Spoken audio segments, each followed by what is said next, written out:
গল্পের নাম এক মুঠো চাঁদের আলো। লেখনীতে নুসরাত ফারিয়া। পর্ব ৬। রাতের শহরটা এখন একদম নিঝুম। ল্যাম্পপোস্টের হলুদ আলোয় রাস্তার পাশের পুরনো বাড়িগুলোর ছায়া দীর্ঘ হয়ে আছে।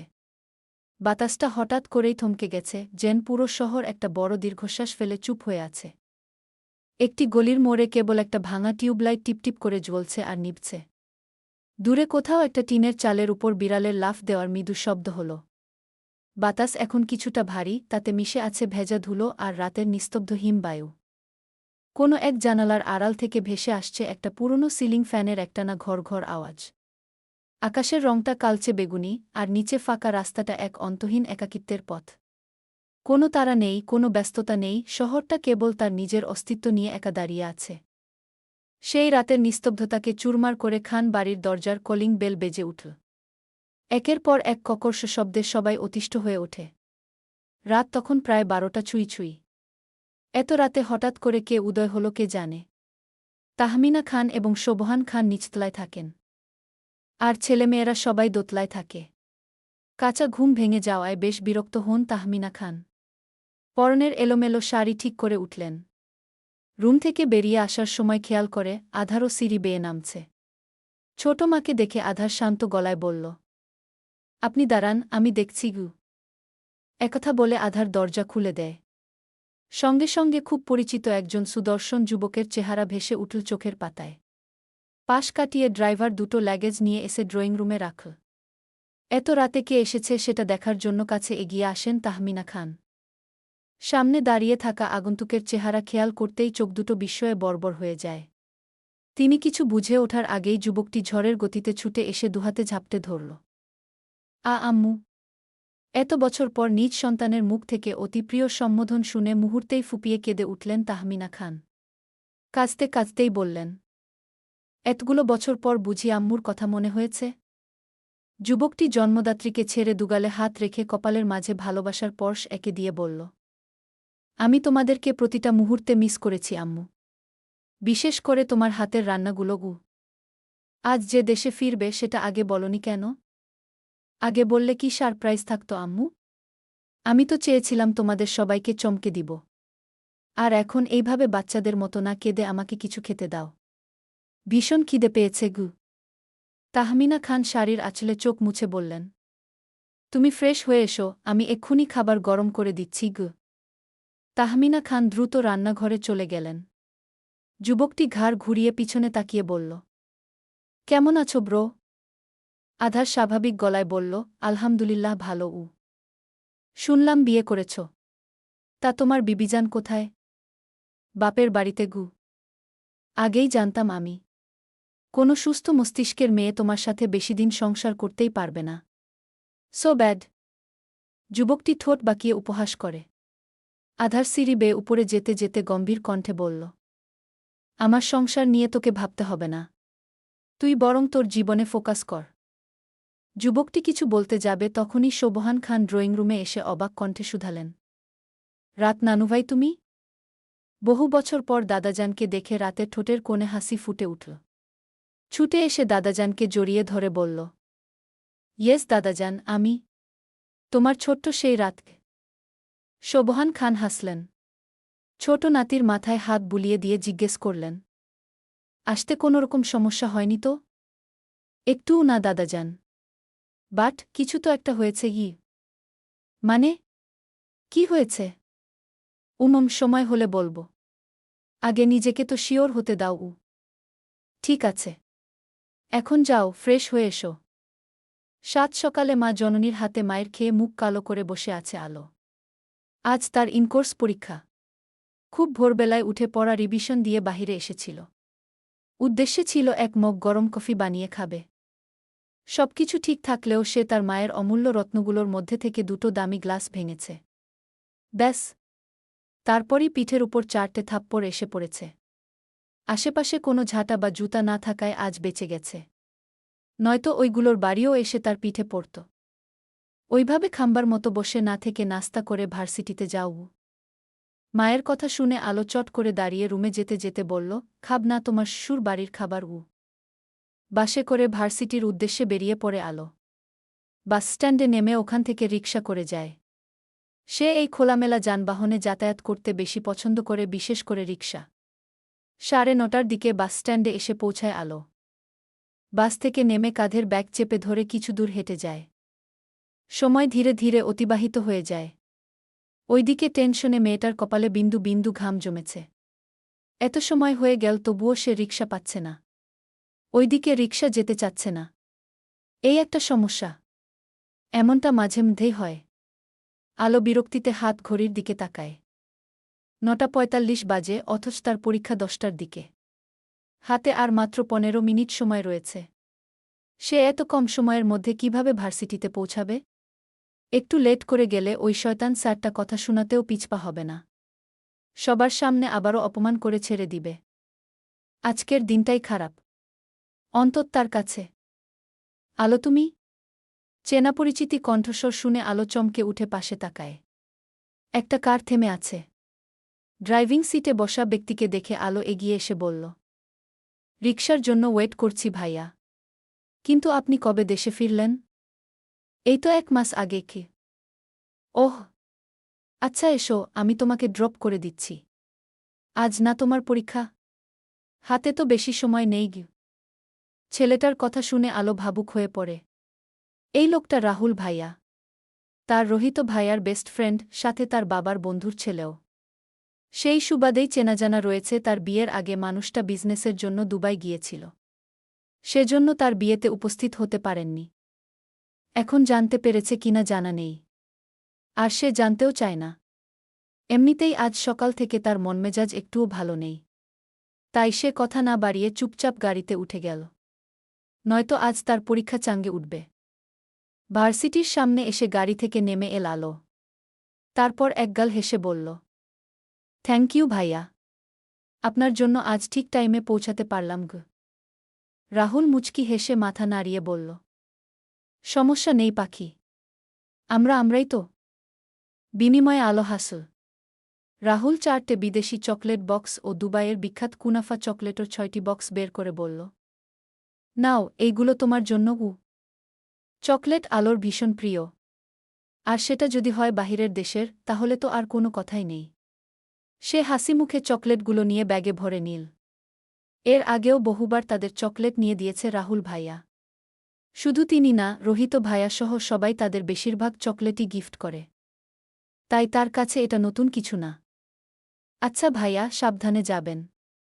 আমি এখন আসছি। রাহুল প্রত্যুত্তরে বলল, ভালো করে পরীক্ষা দিও ময়না পাখি। ইনশাআল্লাহ। আলো মুচকি হেসে বাক্যটি বলে হাত নাড়িয়ে বাই দিল। রাহুল কিছুক্ষণ হাসিমাখা মুখের দিকে তাকিয়ে থেকে বিদায় নিয়ে চলে গেল। আর আলো ভার্সিটির ভেতর ছুটল। পরীক্ষা চলাকালীন আলোর পেটের ভেতরটা গুড়গুড় করে উঠল। সেটা শুনতে পেয়ে তামান্না লিখতে লিখতে ফিক করে হেসে দিয়ে ফিসফিসিয়ে বলল, কি রে, আন্টি সকালে খেতে দেয়নি? আলো গোমরা মুখে বলল, খাবারের বদলে অন্য কিছু খেয়েছি, তাই আপাতত পেট ফুল। তোর হাতে কি হয়েছে? গতকাল রাতে পড়ে গিয়ে ব্যথা পেয়েছি। আন্টি আর তোকে এমনি এমনি মারে না, তোর স্বভাবই অমন।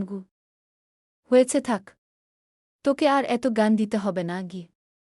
আলো বিরক্তিকর কণ্ঠে বলে মাথা তুলে সামনে তাকায়। সঙ্গে সঙ্গে এক জোড়া তীক্ষ্ণ চোখের সাথে চোকাচোকি হয়ে গেল। মুহূর্তেই মানুষটা দৃষ্টি সরিয়ে নিল। এতে ভ্রু কুঁচকে যায় মেয়েটার। কোনোভাবে কি আধার স্যার তার দিকে তাকিয়েছিল? কিন্তু কেন তাকিয়ে থাকবে? স্যারকে পরে দেখিস, এখন লিখ, নয়তো আবার পরীক্ষায় ফেল করবি। বান্ধবীর কথায় আলো নজর নামিয়ে সাদা ধবধবে কাগজের দিকে তাকায়। লেখার সময় অনুভব করল তার খিদে পেয়েছে। বেচারি মনে মনে নিজেকে বকাবকি করল। কেন যে রাগ দেখিয়ে বাড়িতে থেকে না খেয়ে বের হতে গেল। ধ্যাত, এখন শুধু শুধু নিজের পেটকে কষ্ট দেওয়া। আলো কোনোমতে খিদে দমিয়ে রেখে সবার আগে পরীক্ষা দেওয়া শেষ করল। কাগজগুলো জমা দেওয়ার সময় আধার গম্ভীর কণ্ঠে জিজ্ঞেস করল, সবগুলোর উত্তর দিয়েছ, নাকি পুরোটাই নিজের মাথার মতো ফাঁকা রেখেছ? আলো দাঁত কিরমির করে বলল, আপনার মাথা যেমন ভরা, ঠিক তেমন আজ আমার খাতাও ভরা। বিশ্বাস না হলে নিজের 4 চোখ দিয়ে চেক করে দেখুন। আধার সত্যি সত্যিই চোখের চশমা ঠিক করে খাতার পাতাগুলো উল্টেপাল্টে দেখল। আলো বেকুব বনে গেল। আরে সে তো এমনি এমনি বলেছিল। তাই বলে লোকটা সত্যিই চেক করবে? সে তো একটা প্রশ্নের উত্তরই লেখেনি। খাতা দেখে আধারের চোয়াল শক্ত হয়ে ওঠে। সেটা খেয়াল করে আলো ফিসফিসিয়ে বলল, ওটার জন্য যদি সমস্যা হয় আপনার, তাহলে নিজে লিখে দিন। হাজার হোক, বর বলে কথা। এইটুকু তো সাহায্য করতেই পারেন বেরসিক স্বামীজান ওরফে হিটলার স্যার গু। বলেই আলো ঠোঁট কামড়ে হেসে ক্লাসরুম থেকে বেরিয়ে যায়। আর আধার গম্ভীর মুখে মেয়েটার চলে যাওয়ার পথের দিকে তাকিয়ে রইল। আলো সোজা ক্যান্টিনে এসেছে। এক প্লেট নুডলস ও দুটো স্যান্ডউইচ কিনে নিয়ে একটি ফাঁকা নিরিবিলি কর্নারের টেবিলে বসল। এক কানে ব্লুটুথ ইয়ারফোন গুজে গান শুনতে শুনতে খাবার খেতে শুরু করল। এই সময়টাতে পরীক্ষা, ক্লাস হওয়ার জন্য খুব বেশি কেউ নেই এখানে।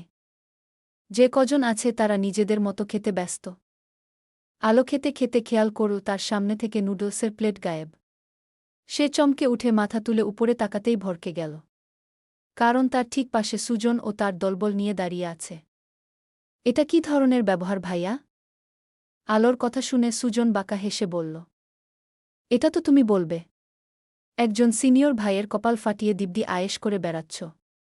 তা তুমি ম্যানার্স জানো না? একটু থেমে পুনরায় বলল, আমি জানি ওই দিন তুমি ইচ্ছে করে আমার দিকে নিজের বোতল ছুঁড়েছিলে। আর ক্লাসরুমে মিথ্যে বলেছিলে ওটা তোমার বোতল নয়। ওই সময় স্যারের জন্য বেশি কিছু করতে পারিনি, কিন্তু পরে ঠিকই জানতে পেরেছি ওই পান্ডার স্টিকারওয়ালা বোতলটা তোমার। মানতেই হবে, বেশ ভালোই নাটক করতে পারো। আলো আড়ালে দীর্ঘশ্বাস ছেড়ে ধীর কণ্ঠে বলল, ওই দিন আমি ইচ্ছে করে আপনাকে আঘাত করিনি ভাইয়া। ওটা তো একটা অ্যাক্সিডেন্ট ছিল। তবুও আমি সরি মাই ফুট। সুজন রাগে চেঁচিয়ে ওঠে। হঠাৎই সে প্লেটের অর্ধেক নুডলস মেয়েটার মাথায় ঢেলে দেয়। এতে আশেপাশের কয়েকজন শব্দ করে হেসে ওঠে। রাগে অপমানে আলোর চোখ দুটো রক্তিম হয়ে আসে। সে মানছে, অজান্তেই ভুল করে ফেলেছিল ওই দিন। আর ছেলেটা যদি ভালো হতো, তাহলে সে নিজে গিয়েই দোষ স্বীকার করে ক্ষমা চাইত। কিন্তু এই ছেলেটা একটা জঘন্য মানুষ। তাই তো ঝামেলা এড়িয়ে চলার চেষ্টা করেছে। কিন্তু এখন তার সামনে ঝামেলা হাজির। আলো দাঁতে দাঁত চেপে টিস্যু দিয়ে নিজের মাথার উপর থেকে নুডলসগুলো সরিয়ে নিল। তারপর চুপচাপ উঠে চলে যাওয়ার উদ্দেশ্যে পা বাড়াতেই দুজন ছেলে সামনে এসে পথ আটকায়। এবং পেছন থেকে শুনতে পেল হিসিয়ে বলা কিছু বাক্য। কোথায় যাচ্ছ দোয়েল পাখি? সবে তো তোমার পানিশমেন্ট শুরু। আগে আগে দেখো হোতা হে কিয়া। Just wait and see. আলো রহমান। অপ্রত্যাশিত একটা জঘন্যতম পরিস্থিতিতে এইভাবে যে পড়তে হবে সেটা ভাবতেও পারেনি আলো। মেয়েটা তবুও নিজেকে শক্ত রেখে পিছন ফিরে কঠিন গলায় বলার চেষ্টা করল, আপনি কিন্তু এইবার বাড়াবাড়ি করছেন গে। রমণীর কথা শুনে সুজন শব্দ করে হাসল। এক পা দুপা করে এগিয়ে আসতে আসতে বিড়বিড়াল, বাড়াবাড়ির কি দেখলে? এখনও তো তেমন কিছু করিইনি গে। আলো পিছিয়েও যেতে পারল না। কারণ তার পিছনেই পথ আটকে দাঁড়িয়ে আছে ছেলেগুলো। সে রাগে খেকিয়ে উঠল, কি চাই আপনার? প্রতিশোধ মিস। কিসের প্রতিশোধ? কি করেছি আমি? প্রথমত আমাকে পুরো ভার্সিটির সবার সামনে থাপ্পড় মেরেছিলে। তারপর বোতল ছুঁড়ে কপাল ফাটিয়েছ। সিনিয়র ভাই হওয়া সত্ত্বেও অসম্মান করেছ। এত অন্যায় করার পর এখন বলছ আমি কি করেছি হু? সিনিয়র ভাই হয়ে যে রাস্তার বখাটেদের মতো আচরণ করেন সেই বেলায়? মেয়েদেরকে ড্যাগিং করার নাম করে অসভ্যতামি করতে একটুও লজ্জা করে না? এই আপনাদের ঘরে মা বোন নেই? একজন নারীর গর্ভ থেকে জন্ম নিয়ে অন্য নারীদের অসম্মান করতে বিবেকে বাধে না? আপনাদের মতো কিছু কিছু জানো আর এই সমাজে মানুষ রূপে কলঙ্ক। আলো একরাশ ঘৃণিতভরা চাহানিতে বাক্যগুলো ছুড়ে দেয়। সুজনের পাশ থেকে একজন সিনিয়র মেয়ে তেরে এসে চট করে আলোর মাথার পিছনের চুলগুলো খামচে ধরল এবং অকথ্য ভাষায় গালি দিয়ে বলল, যত বড় মুখ নয় তত বড় কথা। আজ তোর মুখ ভেঙে গুড়িয়ে দেব আমি। তারপর দেখব তোর ফটরফটর করা কই থেকে বের হয়। আলো ব্যথায় কুকড়ে যায়। তবে চুল ছাড়ানোর আগে নিজের গায়ের শক্তি দিয়ে মেয়েটাকে সজোরে ধাক্কা মারল। আচানক ধাক্কায় রিনা না চাইতেও কয়েক কদম পিছিয়ে যেতে বাধ্য হল। পর মুহূর্তে আবারও তেরে আসতে চাইলে সুজন হাতের ইশারায় থামিয়ে দিল। ঠিক আছে, আজ না হয় আমাদের কলঙ্কেই তোমাকে কলঙ্কিত করব। ছেলেটার এহেন কথায় আলো ঘাবড়ে গেল কিছুটা। অস্ফুট স্বরে বলল, আমি কিন্তু স্যারের কাছে নালিশ করব। তখন আপনাদের সবাইকে ঘাড় ধরে ভার্সিটি থেকে বের করে দিবে। তাই বলছি, আমাকে যেতে দিন। আর আমার পথ ছাড়ুন। আলোর কথা শুনে সবাই হো হো করে হেসে উঠল। পাশ থেকে একজন বলে উঠল, কেন বে? স্যার কি তোর জামাই লাগে, যে বুয়ের কথায় আমাদেরকে বের করে দিবে? ভদ্রভাবে কথা বলুন। বলব না। কি করবি তুই? কতজন স্যারকে নিজের রূপ যৌবন দিয়ে ফাঁসিয়ে রেখেছিস? কথাগুলো শোনা মাত্রই আলোর চেহারা রক্তিম হয়ে উঠল। আগপাছ না ভেবে মুহূর্তেই তেরে এসে সপাটে চড় বসিয়ে দিল ছেলেটার গালে। তারপর গর্জে উঠে বলল, কুত্তার বাচ্চা, বড়দের সম্মান দিতে শিখ, নয়তো পুলিশে ধরিয়ে দিব বলে রাখলাম। ছেলেটা বাম গালে হাত রেখে হিংস্র চোখে মেয়েটার রাগান্বিত চেহারার দিকে তাকায়। পারলে এক্ষুনি গিলে খাবে। আলোর আগে গজগজ করতে করতে পিছনে ফিরতেই তার উপর এক বালতি বরফপানি এসে পড়ল। সবটা হুট করে ঘটে যায়। ঠান্ডা পানি শরীরে পড়তেই আলোর সর্বাঙ্গ কেঁপে ওঠে। সে বিস্ময়ের সামনে দাঁড়িয়ে থাকা সুজনের দিকে তাকায়। রূপে যেমন আগুন, ঠিক তার চেয়ে দ্বিগুণ তেজ তোমার শরীরে ও মুখে। তাই একটু হট থেকে কুল করলাম। আলোর পরনে নুড রঙা সুতির লং গাউন এবং গলায় জর্জেট হিজাব ওড়না পেঁচিয়ে রাখা ছিল পানিতে মেয়েটার পুরো শরীর ভিজে যায়। জামাটা বিচ্ছিরিভাবে শরীরের সাথে লেপ্টে গিয়েছে, ফলস্বরূপ বাঁকানো দেহের প্রতিটা ভাঁজ সুস্পষ্ট। রাগে ঘৃণায় আলোর শরীর রীতিমতো থরথর করে কাঁপছে। হিতাহিত জ্ঞান হারিয়ে থাপ্পড় মারার জন্য ডান হাত উঁচু করে। কিন্তু তার থাপ্পড়টা সুজনের গালে পড়ার আগেই খপ করে হাতের কবজি চেপে ধরে এবং মুহূর্তেই মেয়েটাকে উল্টো ঘুরিয়ে পিছনে দুহাত এনে মুষড়ে ধরল। হাতের ব্যথায় আলোর দুচোখ বেয়ে নোনাজল গড়ে পড়ে। সুজন আরও শক্ত করে চেপে ধরতেই মেয়েটা অস্ফুট স্বরে আর্তনাদ করে উঠল। মনে হল এই বুঝি তার হাত জোড়া ভেঙে যাবে। এত সাহস আসে কই থেকে? আলো সাহায্যের জন্য ছলছল চোখে আশেপাশে তাকায়। সবাই সবকিছু দেখেও চুপ করে আছে, কেউই সাহায্যের জন্য এগিয়ে এল না, বরং দাঁড়িয়ে থেকে ফ্রিতে তামসা দেখছে। হাজার হোক বাঙালি বলে কথা, এরা বিপদের সময় পাশে না দাঁড়িয়ে ফ্রিতে পাওয়া বিনোদন উপভোগ করতে পছন্দ করে। আলো মনে মনে তাচ্ছিলের হাসি দিল। আজ এখান থেকে শুধু একবার সুস্থ শরীরে ফিরুক, তারপর সবাইকে দেখে নিবে। না হলে সেও আলো নয়। কি হলো? সব দেমাক শেষ? বলতে বলতে মেয়েটার মুষড়ে ধরা হাতে চাপ প্রয়োগ করল সুজন। আলো ঠোঁট কামড়ে কান্না আটকিয়ে রাখার চেষ্টা করছে। সে এই জানোয়ারগুলোর সামনে মোটেও চোখের পানি ফেলতে চায় না। তার চোখের পানি কি এতই সস্তা, যেখানে সেখানে নষ্ট করবে? আলো দাঁতে দাঁত চেপে ব্যথা গিলে নিল। ছটফট করতে করতে একসময় সুজন নিজ থেকেই মেয়েটাকে ছেড়ে দিল। আলো এক হাতে নিজের অন্য হাতের কবজি ধরে। কোমল ফর্সা হাত রক্তিম হয়ে উঠেছে, সাথে আঙুলের ছাপও পড়েছে নরম মাংসে। আলো জোরে জোরে শ্বাস নিয়ে কিছু বলতে যাবে, তার আগেই সুজন ঘটিয়ে ফেলল এক অঘটন। হঠাৎই মেয়েটার ওড়না চেপে ধরে একটানে ছিনিয়ে নিল। আচমকা এমন হওয়ায় আলো তাল সামলাতে না পেরে ঘুরে পিছনে টেবিলের উপর ছিটকে পড়ল। সুজন বাঁকা হেসে হাতের তালুতে মেয়েটার ওড়না পেঁচাতে পেঁচাতে এগিয়ে এল। আলো টেবিলের উপর হেলে পড়া অবস্থাতে স্তব্ধ হয়ে গেল। ঠিক তখনই তার লালচে চোখের দৃষ্টি টেবিলে রাখা খাবারের দিকে নিবদ্ধ হল এবং মুহূর্তেই একটা ভয়ানক কাজ করে বসল মেয়েটা। আলো গরম সুপের বাটি নিয়ে পিছনে ফিরেই সুজনের চেহারা বরাবর ছুঁড়ে মারল। সঙ্গে সঙ্গে ঝলসে উঠল কোমল ত্বক। একই সাথে সুজন দুহাতে নিজের চেহারা চেপে ধরে চিৎকার করে ওঠে। মেয়েটার এমন কাজে সবাই বাকরুদ্ধ হয়ে গেছে। তাদের কল্পনারও বাইরে ছিল এই দস্যি মেয়েটা এমন কিছু করতে পারে। যখন হুঁশ ফিরল তখন ছুটে এল নিজেদের দলনেতার কাছে। দরজা ফাঁকা পেয়ে আলো আর এক মুহূর্তের জন্য সময় নষ্ট না করল না, বরং ফ্লোর থেকে নিজের ব্যাগ নিয়ে এক ছুটে পালিয়ে গেল। দৌড়াতে দৌড়াতে করিডোরের শেষ মাথায় এসে হঠাৎই আলোর পা জোড়া থমকে গেল। না চাইতেও আঁখি জোড়া ভরে উঠল। সে হাঁপাতে হাঁপাতে ভেজা বুকের সামনে ব্যাগ চেপে ধরে নজর নামিয়ে নিল। হার্টবিট অস্বাভাবিকভাবে বিট করছে। সে চেয়েও নিজের শ্বাসপ্রশ্বাস নিয়ন্ত্রণে আনতে পারছে না। শরীরটাও ভীষণ কাঁপছে। আলো জোরে জোরে শ্বাস নিতে নিতে এক হাতে দেয়ালে ভর দেয়। পর মুহূর্তে মাথা তুলে অশ্রুসিক্ত নয়নে সামনে তাকায়। মানুষটা কেমন জানি স্তব্ধ হয়ে দাঁড়িয়ে আছে। কোনোরকম হেলদোল নেই। অথচ কানে ধরে রাখা ফোনটার অপর প্রান্ত থেকে কেউ একজন কথা বলেই চলেছে। কিন্তু মানুষটার সেদিকে কোনো হুঁশ নেই। ভাইয়া, তুমি কি আমার কথা শুনতে পাচ্ছ? ফোনের অপর প্রান্ত হতে কথাটি শোনামাত্র আধারের ধ্যান ভাঙল। সে চটপট বলে উঠল, আমি একটু পর কথা বলছি। বলেই খট করে লাইন কেটে দিয়ে ফোনটা পকেটে ভরে বড় বড় পা ফেলে সামনে এলোমেলোভাবে দাঁড়িয়ে থাকা মেয়েটার দিকে এগোল। ভিজলে কি করে? আর তোমার ওড়না কোথায়? প্রত্যুত্তরে আলো কিছু বলে না। আধার ফের জানতে চাইল, কিছু হয়েছে? কিছু হলেও বা আপনার কি? আমি কে হই আপনার? হ্যাঁ, আমি মরলাম নাকি বাঁচলাম তাতে আপনার কোনো যায় আসে না। তাই এই মিথ্যে দরদ দেখানোটা বন্ধ করুন। কারণ আমি আপনার কেউ না কেউ না। আলো অস্ফুট স্বরে কথাগুলো বলে পিছনে ফিরে চলে যাওয়ার জন্য সামনে পা বাড়াতেই শুনতে পেল কিছু অপ্রত্যাশিত বাক্য। বিয়ে করা বউ হও তুমি আমার। আধার গম্ভীর কণ্ঠে বলে ওঠে। ছোট্ট একটা বাক্য শুনে আলো আর নিজেকে সামলাতে পারল না। ব্যাগ ফেলে পিছনে ঘুরেই ঝাঁপিয়ে পড়ল অপ্রিয় স্যারের বুকের মাঝে। দুহাতে খুব শক্ত করে মানুষটাকে জড়িয়ে ধরে বাচ্চাদের মতো কেঁদে উঠল।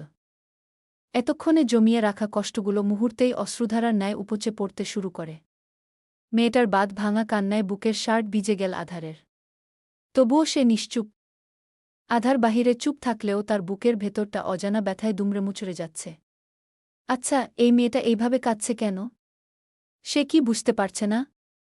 তার এই অসহনীয় কান্না যে বড্ড পোড়াচ্ছে তার হৃদয়কে। সেটা যদি মেয়েটা বুঝত তাহলে হয়তো এমনভাবে কাঁদতে পারত না। আধার চোখ দুটো বন্ধ করে নেয়। বাম হাত রাখে মেয়েটার ভেজা চুলের মাঝে। সে অনুভব করতে পারছে মেয়েটার গায়ের কাঁপুনি। এবং এটাও অনুভব করেছে মেয়েটার শরীর ভীষণ ঠান্ডা। আচ্ছা, মেয়েটার সাথে কি কেউ কিছু করেছে? মনে জেগে ওঠা প্রশ্নটা ছক্কার মতোই কাজ করল আধারের মস্তিষ্কে। সে চট করে চোখ মেলে তাকিয়ে ঠান্ডা গলায় জিজ্ঞেস করল, কে সেই ব্যক্তি যার জন্য তোমার এই অবস্থা? আলো ফুপাতে ফুপাতে বিড়ালছানার মতো বুকের মাঝে আরও লেপ্টে একটু উষ্ণতা খোঁজার চেষ্টা করল। আধার বুঝি সেটা টেরও পেল। তাই তো শরীর থেকে কোট খুলে মেয়েটার ভেজা শরীরে পরিয়ে দিল। তুমি যদি আমাকে কিছু না বলো তাহলে আমি সমস্যার সমাধান করব কিভাবে? একটু থেমে পুনরায় বলল, আমি জানি না তোমার সাথে কি হয়েছে। তবে এইটুকু বুঝতে পারছি যেটা হয়েছে সেটা একদম ঠিক হয়নি। আর আজকের ঘটনা যে পরবর্তীতে রিপিট হবে না সেটার গ্যারান্টি দিতে পারবে? ধরো এর থেকেও খারাপ কিছু হলো, তখন কি করবে? নিশ্চয়ই আজকের না বলা কথাগুলো নিয়ে আফসোস করবে। আলোর কান্না থেমে গেল। কিছুক্ষণ চুপ থেকে ক্যান্টিনে ঘটে যাওয়া সব ঘটনাগুলো খুলে বলল। সবটা শুনে আধারের শান্ত চোখজোড়া রক্তিম হলেও মুখাবয়ব স্বাভাবিক রইল। শুধু এইটুকু আওড়াল, ডোন্ট প্যানিক মিস কালো। নেক্সট টাইম এমন কিছু ঘটবে না, প্রমিস। এখন বাজে দুপুর 2টা। ভার্সিটি থেকে আলোকে নিয়ে সর্বপ্রথম শপিং মলে এসেছিল আধার। তারপর ভেজা পোশাক চেঞ্জ করে নতুন ড্রেস পরে নিয়েছে। শরীরে গরম ধরানোর জন্য উলের লেডিস জ্যাকেটও নিয়ে দিয়েছে। হাত পায়ে মোজা, কেটস, গলায় মাফলার, মাথায় টুপিসহ আলোকে একেবারে পুতুল বানিয়ে নিজের সাথে রেস্টুরেন্টে নিয়ে এসেছে। তারপর ধোয়া ওঠা গরম গরম খাবার অর্ডার দিয়ে মেয়েটাকে খেতে বলে। আলো আর চোখে আশেপাশে তাকিয়ে চট করে মাথায় থেকে টুপি খুলে নিল। বর্তমানে নিজেকে দেখে অন্য গ্রহের প্রাণী মনে হচ্ছে। গলা থেকে মাফলার টেনেটুনে খুলতেই তার নজর সামনে গম্ভীর মুখে বসে থাকা মানুষটার দিকে যায়। আলো হাসার চেষ্টা করে বলল, আমি হট হয়ে গেছি। ইয়ে না, মানে শরীর ঠিক হয়ে গেছে কি? আধার কিছু না বলে কফির মগে চুমুক দিল। আলো এদিক ওদিক দেখতে দেখতে বিরিয়ানি খেতে মনোযোগ দেয়। তার দুহাতের কবজিতে মলম শুকিয়ে আছে। বাড়িতে ফোন করে জানিয়ে দিয়েছে আজ তার ফিরতে দেরি হবে। এবং এটাও বলেছে সে কার সাথে আছে। তাই তো কেউ কিছু বলেনি। আধার কিছুটা সময় নিয়ে ধীর কণ্ঠে বলল, রাহুলকে চেনো? আলো মুরগির লেগ পিসে কামড় বসিয়ে মাথা নাড়িয়ে বলল, চিনি তো গু। মুখের খাবার শেষ করে পুনরায় স্বাভাবিক গলায় বলল, উনি বাবার বন্ধুর ছেলে। আর রোহিত ভাইয়ার ফ্রেন্ড। সেই সুবাদে আমরা ছোটবেলা থেকেই পরিচিত। আমার বিয়ের আগেই উনি কাজের ক্ষেত্রে দেশের বাইরে যান। তাই তো বিয়েতে আসতে পারেনি। এখন উনি বিয়ের কথাটা জেনেছে কিনা জানি না। যদি জানত তাহলে আজ নিশ্চয়ই আমাকে কিছু জিজ্ঞেস করত। কিন্তু উনি এই বিষয়ে কিছুই বলেনি। আর আমিও কিছু বলিনি। আধার ভ্রুকুচকে জানতে চাইল, আজ দেখা করেছিলে তোমরা? ওটাকে দেখা করা বলে না। মানে আমি যখন সকালে ভার্সিটিতে পৌঁছানোর জন্য রিকশা খুঁজছিলাম, তখন উনি হুট করেই ওখানে আসেন। এক দৃষ্টে সে সময় এসে ভালোই হয়েছে। ভাইয়া আমাকে ড্রপ না করলে হয়তো পরীক্ষাটাই দিতে পারতাম না। তারপর আপনার মুখের মিষ্টি বাণীগুলো ফ্রিতে শুনতে হতো। শেষের কথাটা খুবই আস্তে বলে। আধার কিছুক্ষণ চুপ থেকে মেয়েটার হাতের উল্টো পিঠে থাকা ওয়ান টাইম ব্যান্ডেজে ইশারা করে বলল, ওখানে কি হয়েছে? আলো যেহেতু খাবার খাচ্ছিল তাই সে মিথ্যে বলল না। গতকাল একজন ঠাসা পাগলকে বাঁচাতে গিয়ে সামান্য চোট পেয়েছি। নয়তো তিনি এতক্ষণে ট্রাক চাপা খেয়ে পটল তুলে পেতনিদের সাথে নৃত্য করতেন। স্লার ব্যাটা আমাকে সামান্য ধন্যবাদটুকুও বলেনি। লোকটা ভীষণ কিপটে।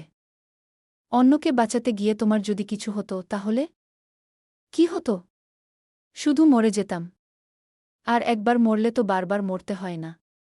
উল্টো সব কিছুর থেকে মুক্তি পেতাম গে। আলো স্বাভাবিক গলায় বলে। তার কথা ঠিক পছন্দ হল না আধারের। তবে মুখে কিছু না বলে এক নিঃশ্বাসে কফি শেষ করে আবার অর্ডার দিল। আপনি তো তখন থেকে শুধু কফিই গিলছেন। খাবার খাবেন না? না।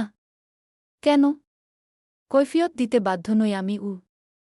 আলো চোখমুখ কুঁচকে মুখ দিয়ে বর্গীয় শব্দ উচ্চারণ করল। এই অসভ্য লোকটা এত তাড়া কেন? এই অসভ্য লোকটা এত তাড়া কেন? কোনোদিনও তার প্রশ্নের ভালো করে জবাব দেয়নি। বরঞ্চ সবসময় তারা তারা কথা বলে। এই জন্যই এই লোকটার সাথে কথা বলতে ইচ্ছে করে না। আলো মনে মনে মানুষটাকে ইচ্ছেমতো বকাব কি করে খাবার শেষ করল। তখন আধার জানতে চাইল, আর কিছু খাবে? হ্যাঁ, আপনার মাথা গু। কি বললে? কই কিছু না তবু। আধার কথা না বাড়িয়ে কফি শেষ করে বিল মিটিয়ে মেয়েটাকে নিয়ে বেরিয়ে এল রেস্টুরেন্টের ভেতর থেকে। বিকেল প্রায় হয়ে এসেছে। আলোকে বাসস্ট্যান্ডে নামিয়ে দিয়ে আধার ধীর কণ্ঠে বলল, একা যেতে পারবে? আলো ব্যাগ কাঁধে ঝুলিয়ে জবাব দিল, একাকিত্ব পছন্দ না করলেও একা একা চলাফেরা করার অভ্যেস রয়েছে স্যার। আপনি চিন্তা করবেন না। আর এমনিতেই আজ আপনি আমার জন্য অনেক কিছু করেছেন। তার জন্য আমি সত্যিই কৃতজ্ঞ। আমাকে সামলানোর জন্য আপনাকে অসংখ্য ধন্যবাদ গো। আধার নজর সরিয়ে নিয়ে বলল, তুমি আমার দায়িত্ব। এইটুকু তো করতেই হতো। আলো দীর্ঘশ্বাস ছেড়ে বলল, ঠিকই বলেছেন স্যার। আমি শুধুমাত্র আপনার দায়িত্ব, আর বেশিদিন এই জোরজবরদস্তির দায়িত্ব পালন করতে হবে না আপনাকে। আপনি যত দ্রুত সম্ভব ডিভোর্স পেপার পাঠানোর ব্যবস্থা করুন। তারপর আপনি আপনার পথে আর আমি আমার পথে। আফটার অল এই অনাকাঙ্ক্ষিত সম্পর্ক আমাদের দুজনের কাছেই মূলহীন। আসছি, ভালো থাকবেন। আর নিজের খেয়াল রাখবেন। আজকের জন্য আবারও আপনাকে অনেক অনেক ধন্যবাদ। কথাগুলো বলে আলো আর এক সেকেন্ডের জন্যও দাঁড়ায় না। ছুটে গিয়ে বাসে উঠে পড়ে এবং সবার পিছনের সিটে বসে দুহাতে মুখ চেপে ধরে ফুপিয়ে কেঁদে উঠল। হঠাৎ করে কেন কাঁদছে বুঝতে পারছে না। তবে তার অজানা কারণে ভীষণ কষ্ট হচ্ছে। ভীষণ। আধার রাতের দিকে এলোমেলোভাবে বাড়িতে ফিরে এল। তবে সে আজ নিজের রুমে না গিয়ে সোজা দাদাজানের রুমে প্রবেশ করল। শোভহান খান এশারের নামায় আদায় করে চেয়ারে বসে থেকে তসবিহ গুনছিলেন।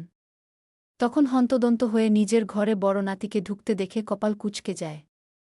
ছেলেটার কুচকানো শার্ট, এলোমেলো চুল, লালচে চেহারা, রক্তবর্ণ তীক্ষ্ণ আঁখি জোড়া, হাতের তালুতে ব্যান্ডেজ করা দেখে চেয়ার ছেড়ে উঠলেন। তারপর বিচলিত কণ্ঠে জিজ্ঞেস করলেন, কি হয়েছে নানুভাই? তোমাকে এমন ছন্নছাড়ার মতো লাগছে কেন? কোনো সমস্যা? আধার দাদাজানের সামনে স্টান হয়ে দাঁড়িয়ে দুহাত প্যান্টের পকেটে গুজে গমগমে গলায় বলল, তোমার নাতবুয়ের ডিভোর্স চাই। শোভহান খান চমকে উঠলেন। তড়িঘড়ি করে বললেন, কী সব বলছো তুমি? হ্যাঁ, ঠিকই বলেছি। তুমি যা শুনেছ ওটাই সত্যি গে। শোভহান খান কিছুক্ষণ চুপ থেকে দীর্ঘশ্বাস ছেড়ে বললেন, ডিভোর্স চাইবে না তো আর কি করবে মেয়েটা? তুমি তো ওকে নিজের অর্ধাঙ্গিনীর অধিকার দিচ্ছ না, আর না মেয়েটার সাথে স্বাভাবিক হওয়ার চেষ্টা করছ। আচ্ছা নানুভাই, মেয়েটা কি তোমার ভালোবাসা পাওয়ার একটুও যোগ্য না?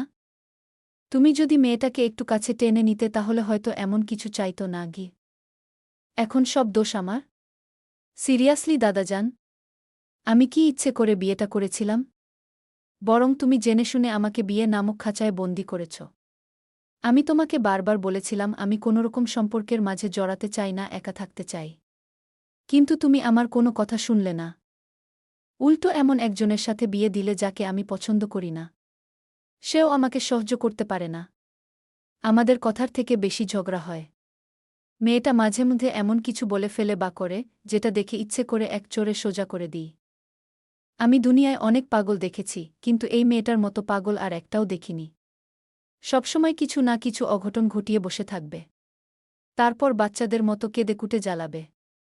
ও আমার সাথে থাকতে চায় না, আর না সংসার করতে চায় ও।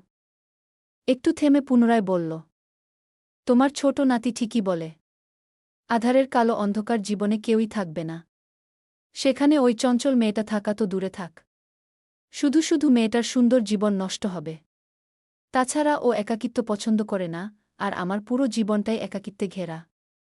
আমি কখনোই চাই না আমার জন্য কোনো মেয়ের ভবিষ্যৎ নষ্ট হোক। আই হোপ তুমি বুঝতে পারছো আমি কি বলতে চাচ্ছি। নাতির বলা প্রতিটা কথা মনোযোগ সহকারে শুনলেন সোবহান খান। তারপর শান্ত গলায় বললেন, আমি জানি তুমি এমনটা কেন করো। আর এটাও জানি তুমি নতুন করে ভালোবাসতে ভয় পাও। শুধু ভাবো, ভালোবাসার পর যদি মানুষটা আবার হারিয়ে যায় তখন? কারণ তুমি যাদেরকে নিজের থেকেও বেশি ভালোবেসেছিলে, উপরওয়ালা দিন শেষে তাদেরকেই কেড়ে নিয়েছে। কিছু কিছু প্রিয় মানুষদের হারিয়েছ মানে এই না যে সবসময় হারাবে। জন্ম, মৃত্যু, বিয়ে সব বিধাতার হাতে। এতে আমাদের কিছু করার ক্ষমতা নেই। অতীতে তোমার বাবা যা করেছে ওটা অন্যায় ছিল। সে একদম উনার সম্পর্কে আমাকে কিছু বলবে না দাদাজান। ঘৃণা করি উনাকে। আই জাস্ট হেট হিম। সোবহান খানের কথার মাঝে আধার দাঁতে দাঁত চেপে বলে ওঠে, যেই ব্যক্তির জন্য তার সবকিছু শেষ হয়ে গেছে ওই ব্যক্তির নামটাও মুখে নেয় না।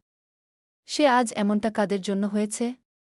এই বাড়ির কিছু স্বার্থপর মানুষদের জন্য হয়েছে। উহু, তাকে এমনটা হতে বাধ্য করেছে। সেখান থেকে চাইলেও আর স্বাভাবিক জীবনে ফিরে আসতে পারে না। কারণ সে নিজের সুন্দর জীবনটা বহুকাল আগেই হারিয়ে ফেলেছে। এখন শুধু চারিদিকে অন্ধকার আর অন্ধকার। সোবহান খান দীর্ঘশ্বাস ছেড়ে বললেন, ঠিক আছে, বলব না ওর কথা।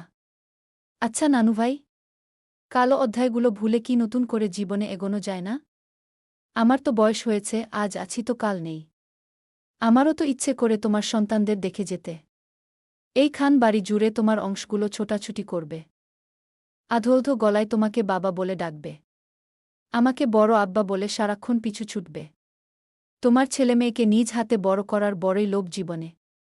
জানি না বেঁচে থাকাকালীন এসব আদৌ পূরণ হবে কিনা ঘ।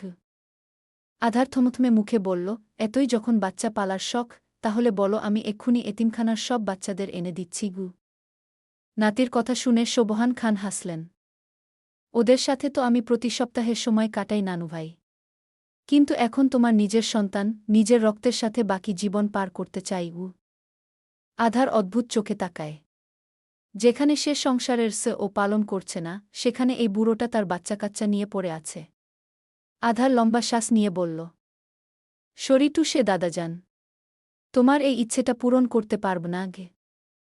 সমস্যা নেই, আমি অপেক্ষায় থাকব। এখন এসব বাদ দিয়ে বলো কি করব। তুমি কি চাও সেটা আগে বলো উ। আধার ভাবুক হল। সে আসলে কি চায়? প্রশ্নটা নিজেকে করলেও সেটার উত্তর জানা নেই তার। পর মুহূর্তে কিছু একটা ভেবে শান্ত গলায় বলল, ওই উড়ন্ত পাখিকে খাঁচায় থেকে মুক্ত করতে চাই। তাহলে ভেবেই নিয়েছ সংসার করবে না? হু। মেয়েটার পরিবারকে আমি কি জবাব দেব? তাদেরকে বড় মুখ করে বলেছিলাম তাদের মেয়ে সুখে থাকবে। এই তার সুখী হওয়ার নমুনা? আধার হঠাৎই রেগে গেল। দাঁত কিরমির করে বলল, বারবার ঘুরে ফিরে সব দোষ আমাকেই দিচ্ছ কেন? আমি কি ওই মেয়েটাকে আগে বলেছিলাম ডিভোর্সের কথা? তোমার পেয়ারের নাতবুই সারাক্ষণ ডিভোর্স চাই বলে বলে মাথা খেয়ে নিচ্ছে। যেই সম্পর্কের মাঝে ওই মেয়েটাই থাকতে চাচ্ছে না সেখানে আমি কি করব? আশ্চর্য। তুমি কি করবে মানে? নিজের বুটাকে তো একটু ভালোবাসতে পারতে গু। কেন? কেন আমি ভালোবাসব? ওই মেয়েটা আমাকে ভালোবাসে নাকি যে আমি তাকে ভালোবাসব? শুনো দাদাজান, তোমার নাতি এসব মরীচিকার পিছনে ছুটতে চায় না। মিথ্যে সম্পর্ক বয়ে বেড়াতে বেড়াতে আমি ক্লান্ত। এবার তো তোমরা আমাকে একটু রেহাই দাও। আমি এসব ঝামেলা আর নিতে পারছি না গিয়ে। ঠিক আছে। তোমার যা ইচ্ছে হয় তাই করো। আমি তোমার কোনো বিষয়ে নাক গলাব না। আর না বাধা দেব। তুমি আজ থেকে মুক্ত আধার। আধার আর কিছু না বলে রুম থেকে হনহনিয়ে বেরিয়ে যায়। তার মাথাটা ব্যথায় ফেটে যাচ্ছে। ইচ্ছে করছে সবকিছু ছেড়ে ছুঁড়ে কোথাও একটা পালিয়ে যেতে। এই জীবনের প্রতি তার অতিষ্ঠ চলে এসেছে। আধার ধূপধাপ পা ফেলে সিঁড়ি বেয়ে উঠার সময় দেখল রাত রেলিং ঘেঁষে দাঁড়িয়ে থেকে সিগারেট ফুঁকছে। তাকে দেখামাত্র দাঁত কেলিয়ে বলল, সিগারেট খাবে ব্রো? একটা টেস্ট করে দেখো, মুড ভালো হয়ে যাবে গু। আধার অন্য সময় হলে রাতকে ইগনোর করে যেত। কিন্তু আজ কেন জানি একটু অবাধ্যে হল। সিঁড়ি বেয়ে উপরে উঠে এসে ছোট ভাইয়ের পকেট হাতরে সিগারেটের পুরো প্যাকেট ও লাইটার নিয়ে রুমের দিকে চলে গেল। আর রাত বিস্ময়ে তাকিয়ে থেকে বিড়বিড় করল, এর আবার কি হলো আজীব। আধার রুমে এসে ফ্রেশ না হয়েই কোনমতে শরীর থেকে শার্ট খুলে ফোন নিয়ে বেলকনিতে চলে গেল। শুকনো ঠোঁটের কোণে জ্বলন্ত সিগারেট চেপে রেখে একটা নাম্বারে ডায়াল করল। অতঃপর অপর প্রান্ত থেকে কল রিসিভ হতেই আধার সিগারেটের ধোঁয়া উড়িয়ে বলল, আরও একটি ডিভোর্স পেপার রেডি করুন আঙ্কেল। আগেরটা ছিল আমার বন্ধুর, আর এবারটা হবে আমার। বিপরীত পাশ থেকে লোকটা কি বলল বোঝা গেল না। তবে আধার গম্ভীর কণ্ঠে বলল, এই সপ্তাহের মধ্যেই ডিভোর্স পেপারটা কমপ্লিট আমার চাই। কিভাবে করবেন সেটা আপনার ব্যাপার। Just make it happen. I need that paper immediately. That's it. গল্প ভালো লেগে থাকলে অবশ্যই একটা কমেন্ট করে যাবেন আর সাবস্ক্রাইব করে রাখবেন যাতে পরের পর্ব পোস্ট করার সাথে সাথে আপনি পেয়ে যান।